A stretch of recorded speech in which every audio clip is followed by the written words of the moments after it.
What's good, Bless Gang? Welcome back to the channel. Let's cook up. Bless those keys, the RMC. Okay, so I know the reason you clicked on this video is because you want to make your chords sound fuller. Well, guess what? You came to the right place. But in all seriousness, I'm gonna show you guys a little trick that I use. Well, it's not really a trick. We're gonna go over some inversions that you can use with your chords that can make your chords sound way more full than they sound already. Okay, so I'm gonna be playing this chord progression right here. Right, very easy chord progression. C, D, and E. For those that don't know, this is just an easy 4-5-6 chord progression in the key of G major. I'm gonna set up the BPM at 125 and you can play something like this.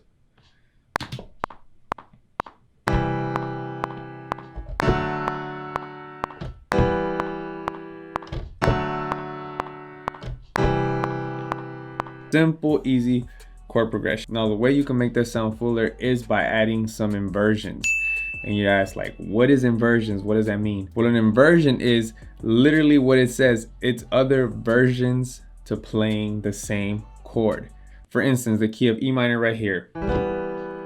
That's one way of playing it. Another way you can play it is leave the first two keys that you're playing, which is E and G, and bring this B right here, bring it back to the B in the back. And that's E minor as well. So for instance, if I'm playing the same chord progression I was playing earlier, I can easily play it like this now. See the difference? Instead of... And if you want to play all of them like that, you can do that as well. You can play the C. Now you just, like I said, get this finger right here, leave the first two, and then bring it back. So basically the octave G, you're gonna lower down an octave only for that finger only. So you're gonna go back, and now you go up. Same thing with D, right? So D was this one, right? It's an A, and we're gonna leave the first two, which was F sharp, D, and we're gonna play the A in the back. And we do the same thing for E. So now it sounds like this. Instead of... You can definitely use those inversions to make your chords sound more interesting and fuller at the same time. Because I know sometimes it gets a little boring just playing. Instead of... It just sounds better, and I feel like that's just one way you can improve your chord progressions. Now, I'm not going to go over other inversions you can play, because I'll leave that later for another video. Now I'm gonna use the same chord progression I just played right now and implement that in a beat so you guys can see how you can easily use that in your productions. So let's get it. I'm gonna just play the piano for right now, and I am gonna create maybe a different melody because I don't want it to just be like this. I'm gonna just keep playing in the same chord progression, but I'm gonna go all around the scale of G and just make my own melody with the same chord progression. Here we go.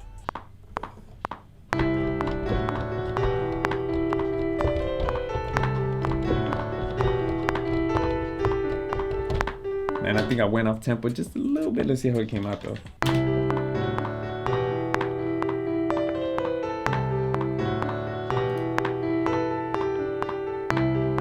Ooh, it works.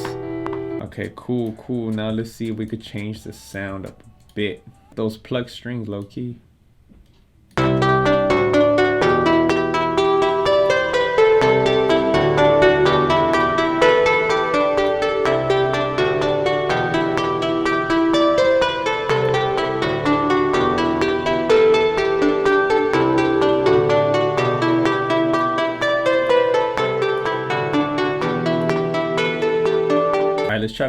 Let's try to see if I could add like another melody on top of that.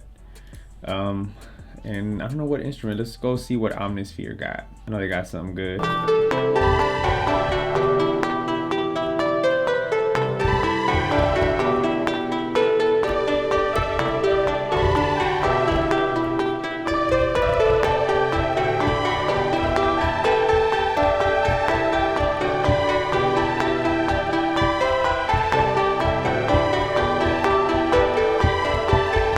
think I'm gonna add that, man. Y'all might think I'm crazy, but that's a counter melody. It's supposed to intervene. You feel me?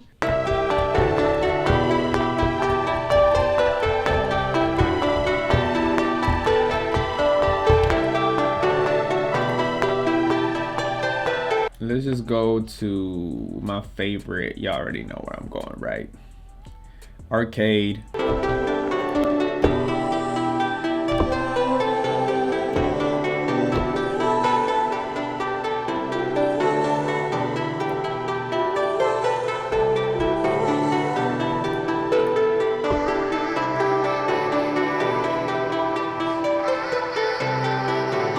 Ooh, I think we found it.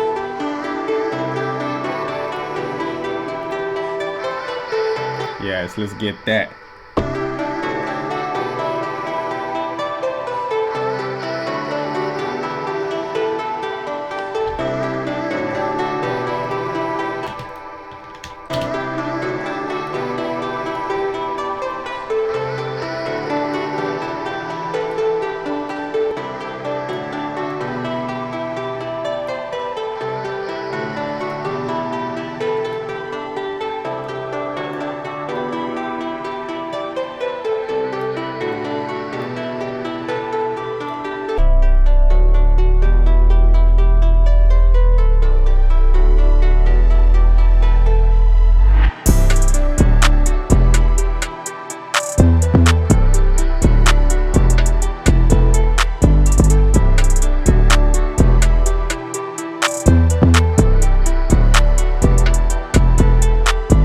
The comment of the day is, so as you can see, super easy melodic beat to make. I made it like in, I think 10-15 minutes tops. Sometimes we don't want to learn music theory because it requires work, but I guarantee it that in the long run, it's gonna definitely help you out. Let me know if you guys like these type of videos or what type of video you want to see next. But till next time, stay blessed and stay positive. I'm out.